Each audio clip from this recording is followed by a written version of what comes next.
اگر اس وقت اللہ کا ایک بندہ نہ کھڑا ہو گیا ہوتا اور اسے شکست نہ دے دیتا تو کیا ہوتا؟ مسلمان شکست خوردہ ہو جاتے ذہنیت کے اعتبار سے کہ ہمارے مولوی تو پٹ گئے، ہمارے علماء شکست کھا گئے، اس کا مطلب ہے کمزور ہے ہمارا دین۔ عوام کو دین کا کیا پتا، وہ تو علماء ہی کا حوالہ کر دیتے تھے نا۔ اس وقت اللہ تعالیٰ کا یہ رحمت اللہ کی ہوئی ہم پر، رحمت کیوں کہہ رہا ہوں؟ اس لیے کہ ایک اللہ کا بندہ رحمت اللہ نامی کھڑا ہو گیا، مولانا رحمت اللہ کیرانوی، تو کیرانہ سے یہ اٹھے ہیں رحمت اللہ کیرانوی رحمت اللہ علیہ، انہوں نے اس کے ساتھ مناظرہ کیا، اسے شکست دی۔ Now let's listen in to Mind Roaster Mir as he discusses the book Izala Aham. Bhatt صاحب کی طرف جی احمد بھٹ صاحب آپ نے حوالہ جات بھیج دیے ہیں، پہلے حوالے سے شروع کرتے ہیں۔ جی السلام علیکم۔ آج میں نے کوشش کی ہے کہ کچھ حوالوں کو نمبر دوں تاکہ یہ گڑبڑ جو ہوتی ہے وہ نہ ہو، تو پہلا حوالہ جو ہے وہ کھول لیں آپ۔ جی وعلیکم السلام، جی بالکل میں نے وہ پہلا حوالہ کھول لیا ہے۔ یہ پھر اسی مشہور زمانہ کتاب ازالۃ الاحام کا ہے جو رحمت اللہ کرانوی صاحب نے لکھی اور جس کو دیوبندیوں نے چھاپا ہے اور بہت بڑے بڑے مفتیوں نے اس پر تقریریں لکھی ہیں۔ اس کا صفحہ نمبر 82 ہے، 82 بولیں تو 82، ٹھیک ہے جی، انگریزی کے اندر۔ بعض ہمارے دوست سنتے ہیں ان کو اردو بھی نہیں آتی، تو ان کے لیے بعض دفعہ میں انگریزی میں بھی بتا دیتا ہوں، لیکن بہتر یہ ہے کہ اردو سیکھیں۔ 82 نمبر صفحہ ہے جی، ازالۃ الاحام، جلد نمبر 1 ہے، جلد اول صفحہ نمبر 82، 82 نمبر صفحہ ہے۔ اس کے اوپر دیکھتے ہیں کہ وہ کیا کہتے ہیں۔ لکھا ہے کہ وجہ تصنیف کتاب، کہ اس میں وہ بتا رہے ہیں کہ یہ کتاب لکھنے کی ضرورت کیوں پیش آئی۔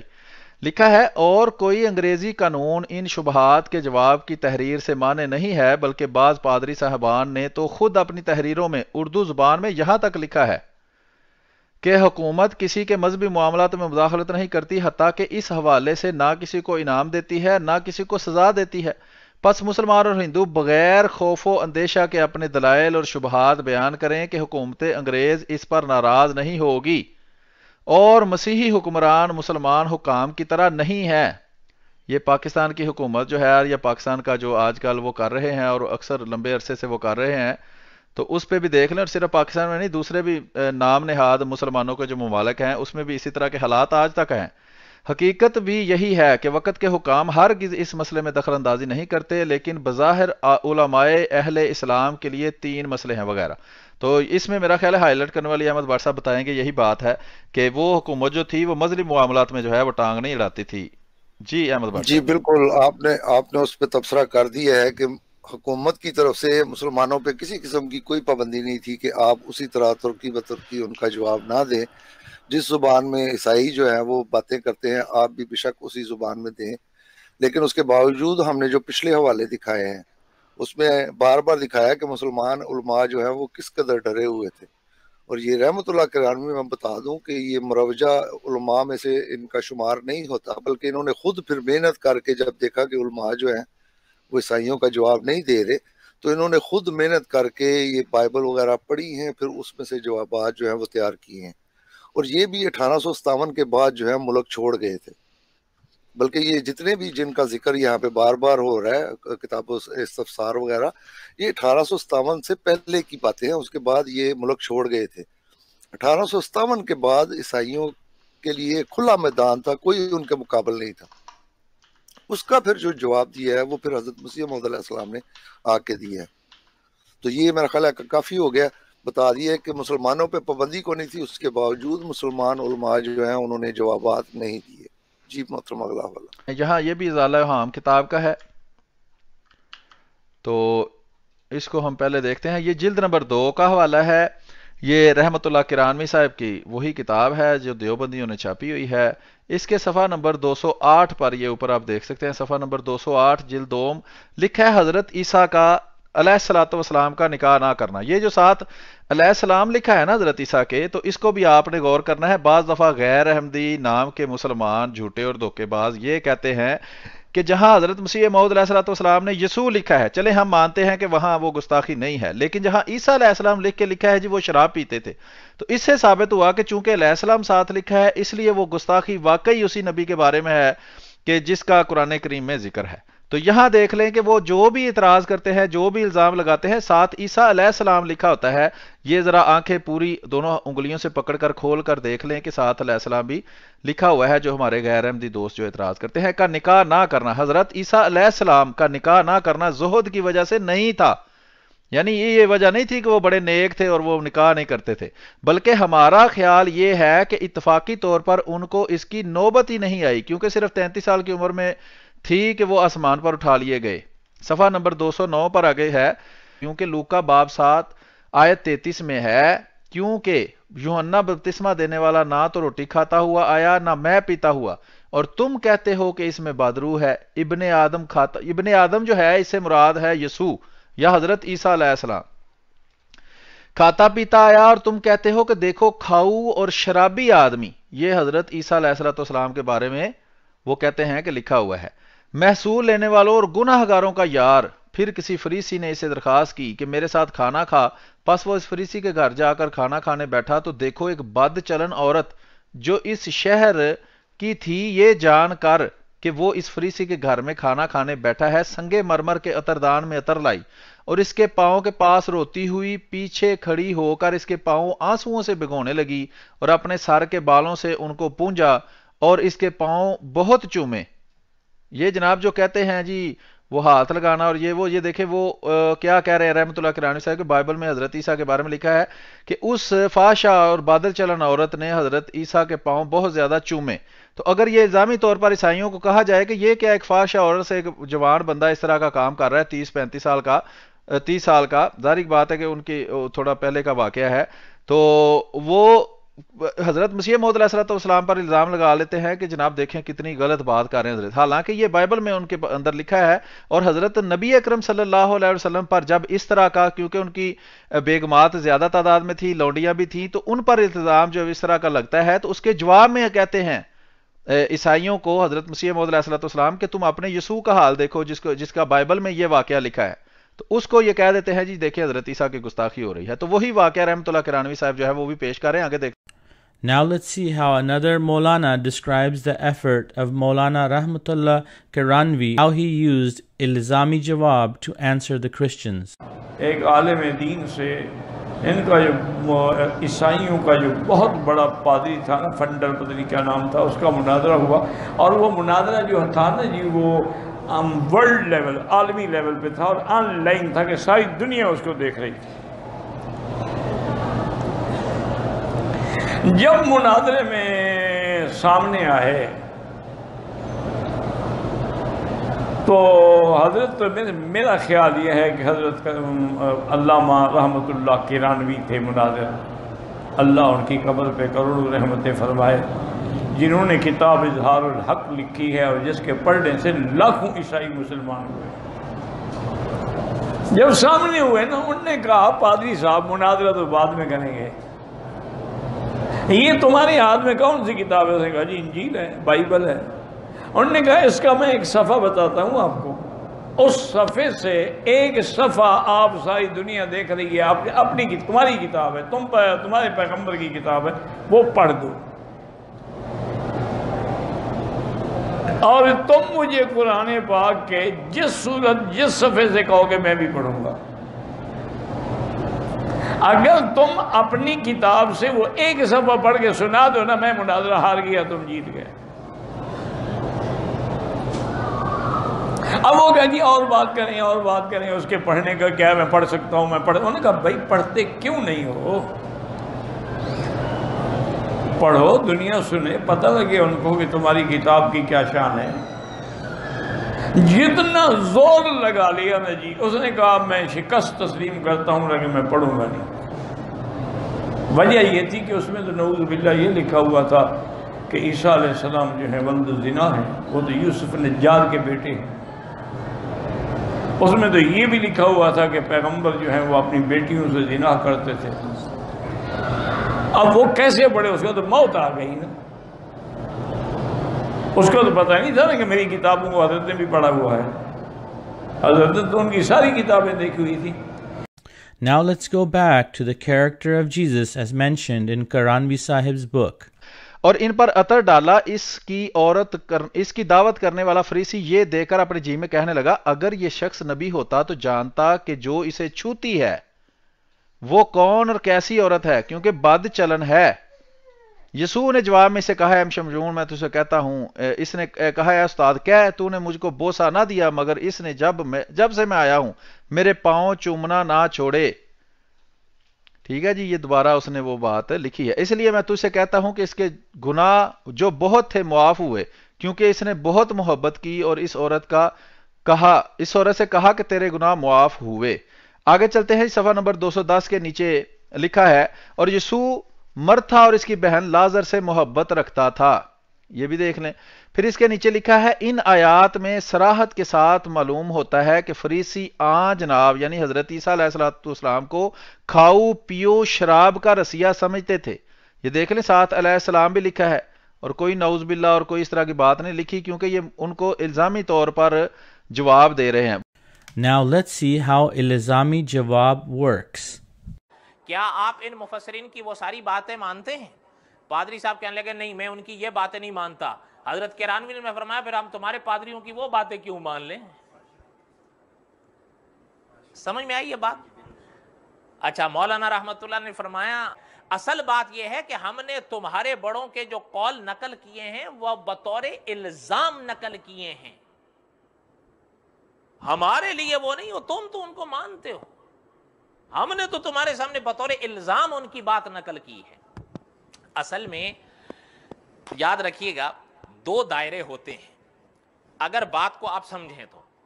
ایک دائرہ ہوتا ہے دارالافتاء کا, یہ وہ مرکز ہوتا ہے جہاں سے فتویٰ نکلتا ہے, اور ایک ہوتا ہے مناظرین کا دائرہ. یاد رکھیے گا مناظر بھی کسی بات کا جواب دیں گے اور مفتی بھی کسی بات کا جواب دیں گے, یاد رکھیے گا. لیکن علماء فرماتے ہیں عام طور پر مناظرین کا جواب ہوتا ہے الزامی طور پر. عام طور پر مناظرین کا جواب ہوتا ہے الزامی طور پر, اور مفتیان دین کا جواب ہوتا ہے تحقیقی طور پر. ہاں, الزامی جواب جو ہوتا ہے نا اصل میں پتہ اس کا مقصد کیا ہوتا ہے؟ اگلے کا منہ بند کر دینا. الزامی جواب جو ہوتا ہے نا اصل میں پتہ اس کا مقصد کیا ہوتا ہے؟ اگلے کا منہ بند کر دینا. کیوں؟ اگر آپ مجھے کوئی الزام دیتے ہیں نا, اگر آپ مجھے کوئی الزام دیتے ہیں, ٹھیک ہے, تو میں آپ کو الزامی جواب دوں گا. کس لیے؟ تاکہ آپ کا منہ بند ہو جائے. ٹھیک ہے, نہیں سمجھ میں آ رہی بات؟ نہیں سمجھ میں آ رہی؟ In conclusion, I would like to point out one important thing, which is that if Hazrat Ahmad alayhi salam did consider Isa alayhi salam to be a bad person, why would he claim that he is the second coming of Jesus alayhi salam and that Allah named him Jesus? If a Muslim hates Abu Jahl, would he name his son Abu Jahl? One only names his children after one whom he loves. The people who raised this allegation have not read the works of Hazrat Ahmad alayhi salam. Hazrat Ahmad alayhi salam showed the Christians that you people agree that the Injil is the word of God, but look at what it says about the Messiah, showing that this book is not completely the work of God. The Christians would have two choices left. If they want to accept Jesus, they cannot accept the Injil, which is the Bible, as it completely mocks Jesus. And if they want to accept the Injil completely, they cannot accept Jesus because of what it says about him. This would make them turn to the Holy Quran, which shows Hazrat Isa alayhi salam, which is Jesus, was a true prophet of God. This scared the Christians and caused them to stop mocking Islam at the rate that they were doing it before.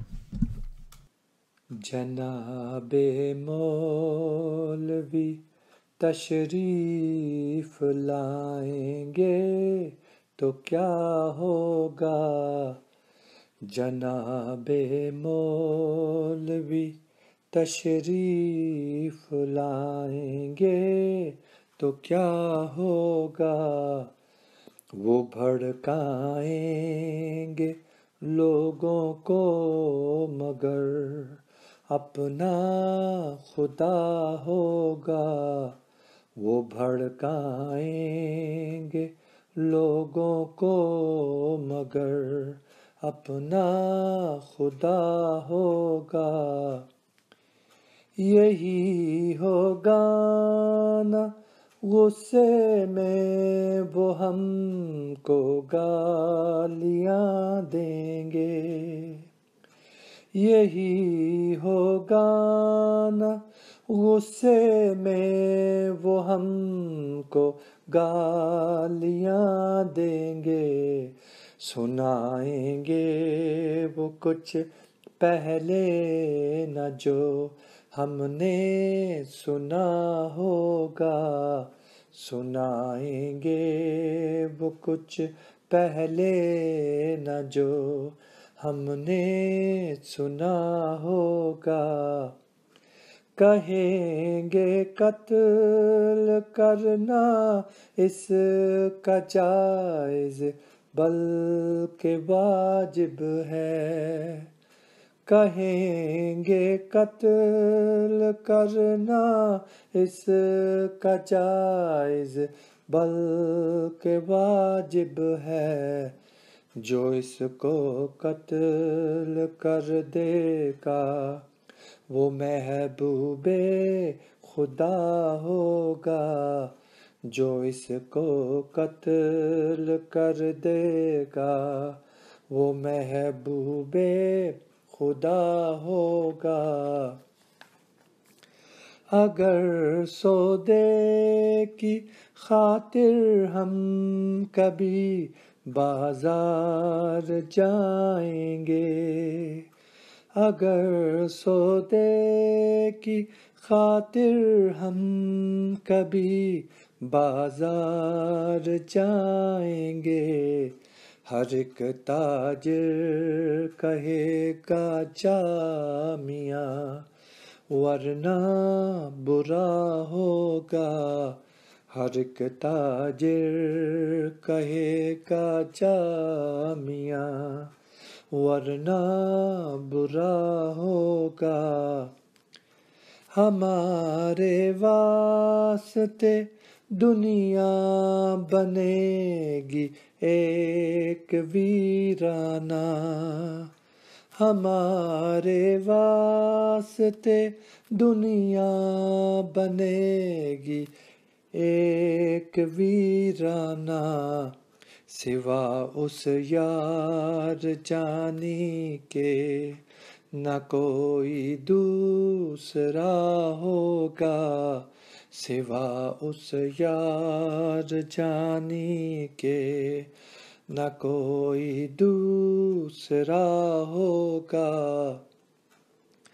تبھی توحید کا بھی لطف آئے گا ہمیں صاحب. تبھی توحید کا بھی لطف آئے گا ہمیں صاحب. زمین پر بھی خدا ہوگا فلک پر بھی خدا ہوگا. زمین پر بھی خدا ہوگا فلک پر بھی خدا ہوگا.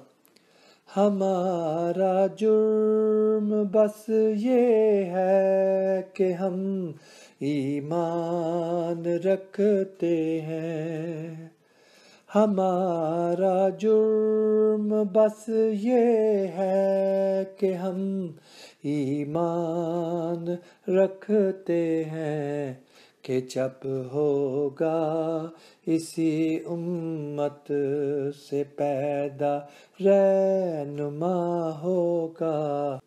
کہ جب ہوگا اسی امت سے پیدا رہنما ہوگا.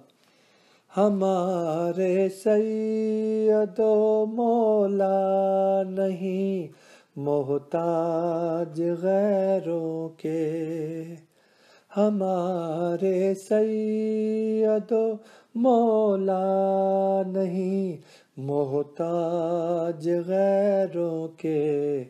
قیامت تک بسب دورہ انہی کے فیض کا ہوگا، قیامت تک بسب دورہ انہی کے فیض کا ہوگا، جو اپنی زندگی ان کی غلامی میں گزارے گا، جو اپنی زندگی ان کی غلامی میں گزارے گا، بنے گا رہنمائے قوم، فخر الانبیاء ہوگا، بنے گا رہنمائے